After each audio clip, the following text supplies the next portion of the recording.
time ago, there lived a wise and respected minister named Ikenga. People came from far and wide just to seek his advice. He was so clever that even the king never made a major decision without consulting him. Because of his wisdom and closeness to the king, many people in the palace were jealous of him. They whispered behind his back, hoping one day he would make a mistake so they could take his place. One morning, as the king sat on his throne as they just concluded the meetings of the day, he looked around and said to Ikenga, "My dear minister, you are indeed a wise man, but I must say your son is quite the opposite." Ikenga was surprised. "Your Majesty," he said gently, "why would you say such a thing? What has my son done?" The king chuckled and leaned back.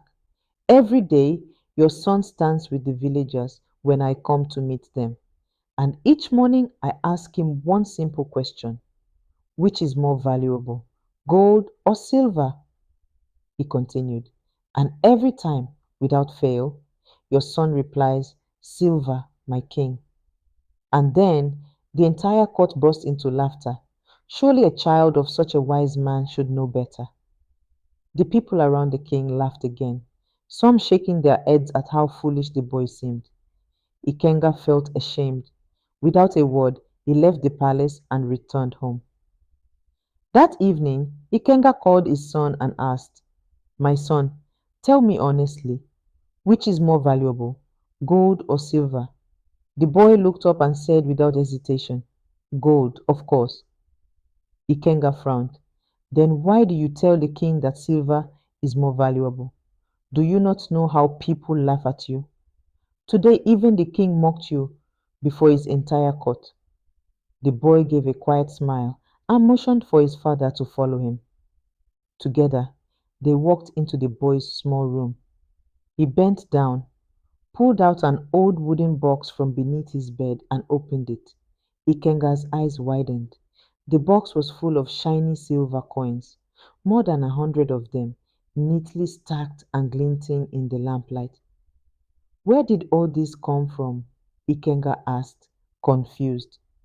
"These are the coins the king gives me," the boy explained calmly. "Each day, when he asks his question, he places a gold coin and a silver coin in front of me and says, 'Take the one you think is more valuable.'" Ikenga listened closely. "I always take the silver coin," his son continued, "and the king laughs, just like the others.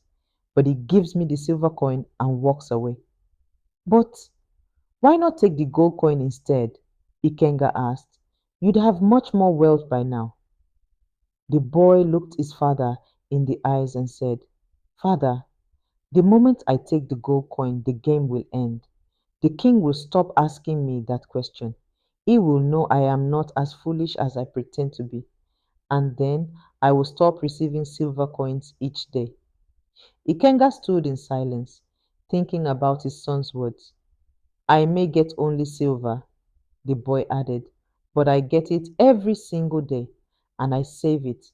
That's better than taking one gold coin and losing the chance forever." A smile slowly appeared on Ikenga's face. His shame turned to pride. In that moment, he understood. His son was not foolish at all. He had been playing a quiet, clever game, one that most people wouldn't understand. While the crowd laughed, the boy was growing richer, one silver coin at a time. From that day on, whenever someone in the court mocked the boy, calling him names or laughing at his answers, Minister Ikenga would simply smile and walk away. He had learned a powerful lesson from his own child. In life, many people rush to prove how smart they are. They argue, they show off, they demand respect. But sometimes, the wisest ones are those who say little and let their actions speak for them. Some people may look foolish on the outside, but on the inside, they carry the kind of wisdom that others cannot see, just like the boy who chose silver. Moral of the story: don't be too quick to judge others. Sometimes what looks like foolishness is hidden wisdom, and sometimes The quietest people are the ones who understand life the best. If you know you're doing what's right, you don't need to explain yourself to the world. Let your results speak. If you enjoyed this story and learned something from it, do me a favor. Like, share, and subscribe so that more people can hear powerful tales like this one. Until next time, remember, be patient, be wise, and never stop learning.